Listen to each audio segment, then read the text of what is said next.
Transportation and packaging, big part of what we do. Kind of two different areas, but they're definitely related. So transportation is when a customer comes and picks up their own parts, when a company comes picks up their own parts, or when we use a shipping company to ship the parts to our customer or to an end customer. Packaging, we've talked about that before, but we haven't really talked about everything that entails. Could be pallets, dunnage, meaning just like pieces of wood, cardboard, foam, shrink wrap or stretch film, different sizes and thicknesses, steel banding. As far as transportation goes, we didn't used to do any kind of transportation whatsoever as far as helping arrange that. We just let our customers take care of that themselves. Kaiser doesn't offer any pickup and delivery service. In very special cases we will, but it's definitely not a regular thing for us. So we're not usually using our own equipment to pick up or deliver parts. When it comes to general public, pretty much always they're responsible for getting their parts to us, and they're usually bringing them in themselves because they're small enough to fit in their vehicles. When it comes to large industrial customers and like a business-to-business relationship that we have, they usually have their own trucks to haul parts back and forth, or they hire out a transportation company, a trucking company to move them back and forth. And then there's a good majority of the time now that we actually deal with trucking companies directly, get shipments arranged, so that way our customer doesn't have to worry about it. We do that quite a bit. When it comes to dealing with trucking companies, so when I'm talking trucking companies, I'm talking like semi-truck and trailers, 53-foot long enclosed trailers, 53-foot flatbeds, or a Conestoga trailer where it's a flatbed but it has the soft sides that roll back, so you can still access and load really large parts, but then they can roll the cover back over top so it's protected from the elements. When we're dealing with that, typically it's billing to the customer directly, so we don't have anything to do with the cost of it. We're in charge of making sure that the parts are packaged correctly, they get on the truck correctly, they get strapped down correctly. Usually the trucking companies are going to do their own strapping, but we try to watch over that, make sure that's done well so the parts don't get damaged in transit. And we're responsible for basically making sure that the parts arrive in the same condition they left our facility. So it's just a lot of planning and logistics as far as that goes, making sure that we get that scheduled enough in advance, because we can't just like get the parts done and then ask for a truck that same day, because obviously they're too busy to drop everything and come run a load. And we try to arrange it so if we can get multiple orders on one shipment that are going to the same place, we try to do that because that saves time and cost for everybody. So that can be really difficult because there's a lot of communication back and forth with shipping and receiving times for Kaiser and for where the parts are going to, and communicating with the trucking company's office or dispatch, and then the actual trucker, trying to get them in and out of our parking lots. Sometimes it's tight, and really experienced truck drivers don't have an issue with it, but inexperienced ones usually have a hard time getting in and out of the lot, so we have to help them with that. But overall, we usually, when a new project starts, we have to arrange transportation. We try a few different trucking companies at the start, find a company and driver that we like to work with and they like to work with us, and then that goes pretty well. We usually keep them for the whole project, or try to, and that just helps communication go a lot better. When it comes to arranging trucks, anybody that deals with logistics knows that if you're constantly dealing with a different company or different drivers, it just gets really hard to communicate and things get messed up, and usually just the timeliness doesn't ever happen the way you want it to when you're always dealing with somebody different, because they get hung up on other loads, and so then they're late picking stuff up, or super early, and you don't even have the parts ready for them to pick up. So that gets challenging. We try to develop relationships and work with the same people as much as we can. We don't use very much UPS and FedEx just because a lot of the parts that we're doing are really, really large. And so that just says it's not going to work well. They don't fit in a box or anything like that to go on like a regular UPS or FedEx truck. Every once in a while we do when we have really tiny pieces, but that's only probably a couple times a year. As far as packaging goes, like I said before, either pallets or dunnage is usually what it starts with. So if it's really, really big parts, they're obviously, a typical pallet is 40 inches wide by 48 inches long. So we just call that like a 40 by 48. That's like a normal pallet size that you would see anywhere. If we're doing 20-foot pieces of railing, obviously that doesn't fit on a pallet, so we're usually stacking those up on top of each other, putting wood in between, wrapping that wood in foam to make sure that we're not scraping the parts up, but we need something really solid because the in between, because the pieces of railing, for example, are really heavy, so you need something good to separate between everything, so when they're getting transported somewhere, they don't start banging. Parts that will fit on a pallet, we're obviously going to palletize those, put cardboard down on the pallet, foam down on the pallet, use cardboard and foam throughout the different layers if we have to layer it up, and then shrink wrap that pallet up really tight, and then it's ready to ship. We try not to have anything hanging off of pallets. It kind of depends on, so some of the packaging that we do depends on how it's being transported, so it's very tied together. So if a customer's picking up the parts themselves and it's the end user and we know they're going to be very careful, then we probably will let the parts hang off the pallet a little bit if we have to, because we can kind of adjust it once they arrive and make sure that it'll be safe. If it's something where a company's picking it up themselves and kind of going on their own truck with around a lot of other parts and pieces, or we're arranging transportation in a big semi-trailer, then we really try to keep all the parts inside the pallet. That way if they move around in the enclosed trailer, because typically they're not strapped down in an enclosed trailer, so if they're hopping around a little bit, if parts are hanging off the pallet, they're definitely going to get damaged. So we have a few different pallet size options. Like I said, 40 by 48 is the most common, but there are some larger ones that we can use. So if the parts are a little bit bigger, we use a little bit bigger pallet. If they're hanging off, then we try, and that's the only option is for them to hang off, then we really make sure we use a lot of extra foam and cardboard and do a lot of protection and put a lot of stick notifying, like do not stack and things like that, so that it doesn't get damaged, or like fragile stickers. Trying to differentiate between when you would use shrink wrap and when you would use steel banding. So both of those things are just trying to secure the parts to the pallet themselves. Usually if you have, and we've talked about this before, if you have really, really heavy parts and pieces that have a lot of inertia, so meaning it's got a lot of mass to them, and when you get them moving in, like in a trailer or something, they slam on the brakes, it's a really big piece, it's going to keep on moving for a while before it stops. It has a lot of inertia. So if you're just using shrink wrap to hold something like that in place, there's a pretty good chance that if there's a lot of jostling around in the truck or quick start and stops, that it's just going to rip through the shrink wrap and fly off the pallet, or fly off the top of the stack or whatever you have. So in those cases we would use steel banding. So when there's really heavy pieces that would take a ton of shrink wrap, and it's like a really huge piece, so it would take let's say like a 6 foot by 6 foot by 6 foot steel basket. It's a really big part, heavy part. We're not going to shrink wrap that to the pallet because it's going to take a lot of shrink wrap, and shrink wrap really isn't going to hold it tight enough. So in that case, we're going to use steel banding.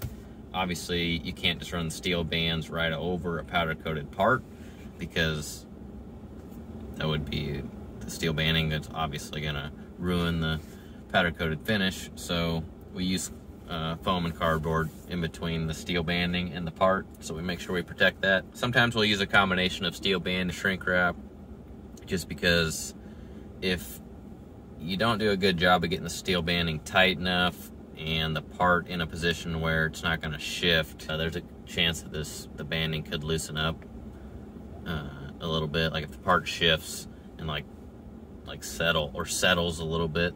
This can happen if you have some things stacked up on a pallet with quite a bit of foam, and then that foam just starts to compress over time. Then your steel band will get loose, and then obviously your parts aren't even fixed to the pallet anymore. So sometimes we'll put steel banding around, and even though that looks like it's tight, it's going to hold, we'll put, if we're really concerned about the part and we're worried that it's going to shift, then we'll also do quite a bit of shrink wrap. So that way we got a steel band on. Hopefully it'll hold it from totally flying off the pallet. But if it loosens up and starts kind of to where the part can shift a little bit, hopefully that shrink wrap's tight enough to hold it from moving too much, and then the band can catch it. When it comes to shrink wrap or stretch film or cellophane, whatever you want to call it, there's different lengths and different thicknesses.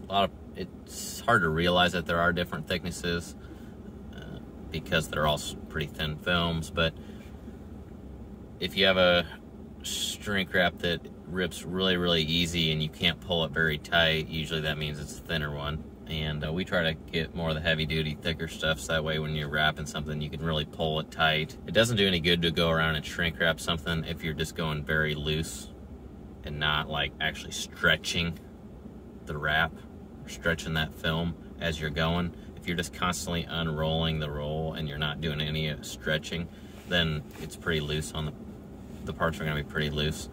So we're usually, as we're wrapping a pallet, we're kind of stretching that film as we're going around. We're not constantly letting it unravel off the roll. You kind of let it unravel slowly, but you're stretching it at the same time. But if your film is way too thin, then it just rips, and so you can't actually get it tight enough. So then you need to upgrade to a little bit thicker film. Little pro tip: there are two main different kinds of manufacturing processes for stretch films, shrink wraps.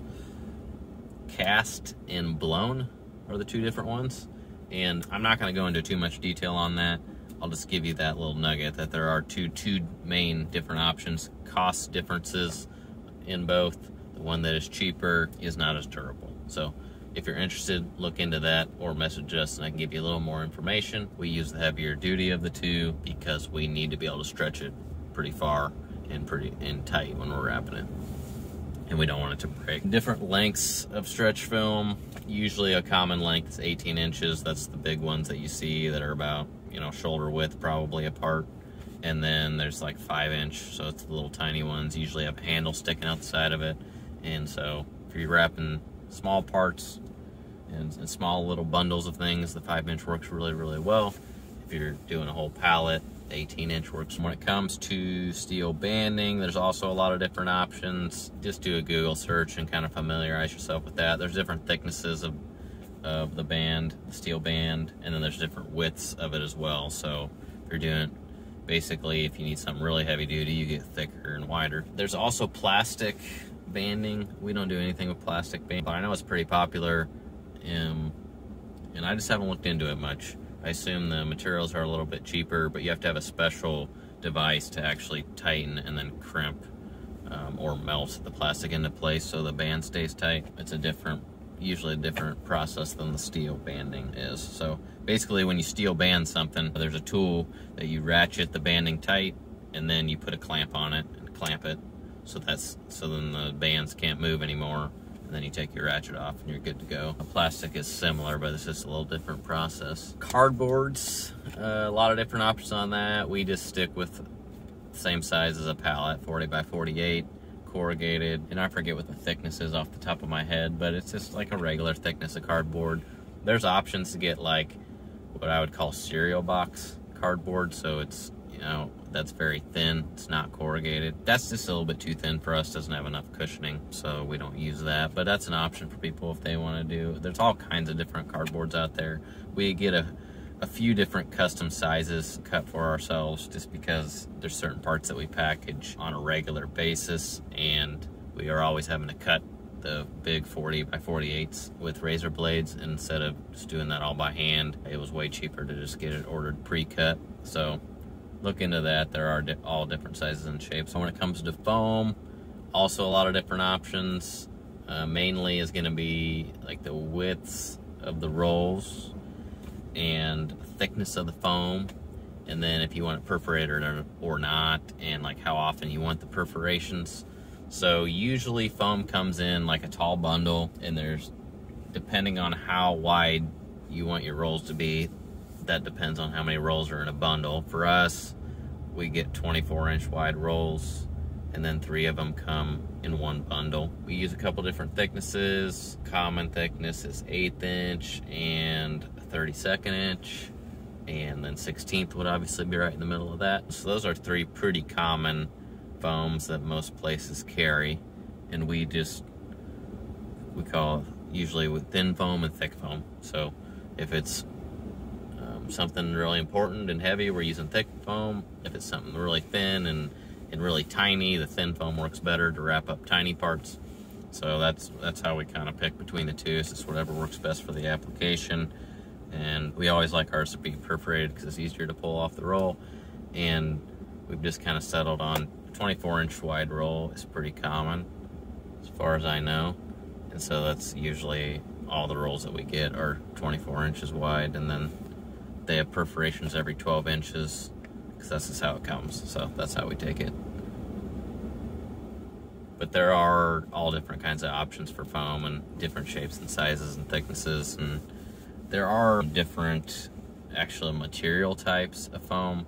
I'm not experienced enough to talk about those. Maybe we'll try to get an interview with one of our sales reps and they can talk about that further. I don't even know the exact material that makes up our foam, but I know it's the same for the different thicknesses and sizes that we use. It's still the same actual base material. But there's different options on that. Some are more environmentally friendly. Some hold up better for certain packaging applications and do better at dampening if like parts are dropped or in transit when they're going up and down the road. So there's actually quite a bit of technology in foam. That's an area that I need to educate myself on. So maybe we'll do a podcast on that and get a few people talking about that, because probably an area that we could improve on in terms of maybe cost effectiveness and the actual performance of the foam itself. And then some reusability and recyclability is something with foam that could be improved upon at our facility and probably a lot of facilities, because it's hard to reuse it. But I think if you get the right materials and the right processes in place, you probably could reuse it, at least between like yourself and an end customer. If it's a repeat customer, you might be able to start kind of getting more of a circular usage program going to where you can kind of recycle it back and forth. So that brings up a good point, actually. I mean, when it comes to packaging, a lot of the stuff that we're using to package is just to get it from point A to point B. There's time and cost involved in it, you know, materials and labor, the cost, and usually when it gets to where it's going, it just gets thrown away. I mean, think about anything that you buy. Usually electronics are packaged really neatly in styrofoam, in cardboard, or in bubble wrap or something like that, and you unwrap it all, cut it all open, and hopefully the recyclables you recycle, and the stuff that you can't recycle you throw away. So there's a lot of waste in packaging. It's a necessity. We can't just not use packaging because the parts will definitely get damaged. But at the same time,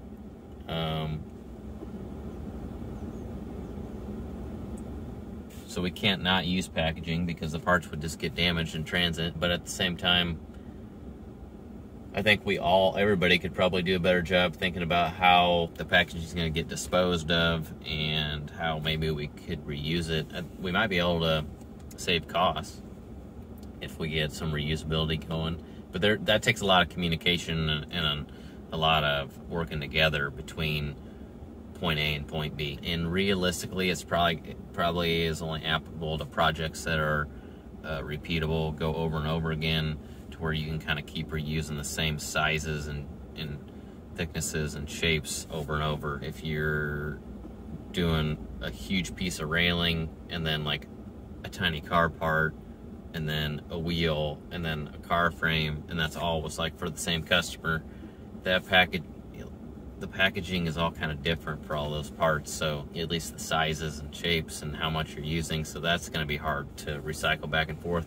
We do have some customers where we ship pallets of parts out, let's say once a month, or so, for example, and maybe it's on about 10 pallets, and there's cardboard on all those pallets in foam, and they'll bring back the pallets because those are easy to bring back.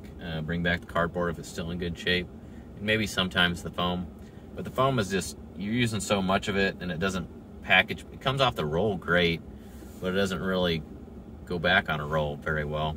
So that is a lot harder to reuse. Plus foam, if anybody's used it, it usually, once it's been kind of used in transit or weight's been set on top of it, it kind of smashes it down. So it's hard to then reuse that because it kind of has lost its cushioning effect. And again, we might be able to do some research on that and get a foam that is more reusable, that does kind of return back to its normal state.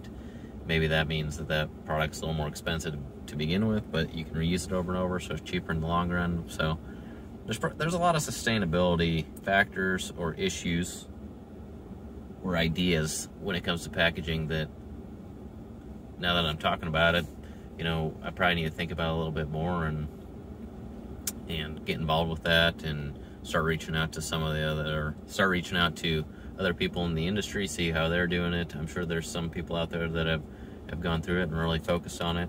There's way more than what I covered. That's just what we utilize at Kaiser. Some off the top of my head that I know get used, like styrofoam, bubble wrap, packing peanuts, and then most people have seen it where like it's kind of like a bag that's filled with like styrofoam. So it's kind of like an expanding foam that like you activate the bag by like crushing it or something, and then you shove it in the box and it expands inside, and close the box up and then it expands inside the box. So we don't use any of that stuff, but obviously there's a lot of people out there that do. So that's just a little snippet out of packaging, and that's how we do it as blasting and coating providers. And I think it's pretty similar across the manufacturing industry when you're dealing with palletized. You're going to use the packaging that I went through, cardboard, foam, shrink wrap, steel banding, wood dunnage in between. Wood dunnage extremely expensive right now, so we're trying to cut back on that as much as we can, but it's difficult. If you got really heavy parts that you have to package and stack up, like you gotta have wood. So, and that's gonna, even though it's super expensive, it's still cheaper than steel. So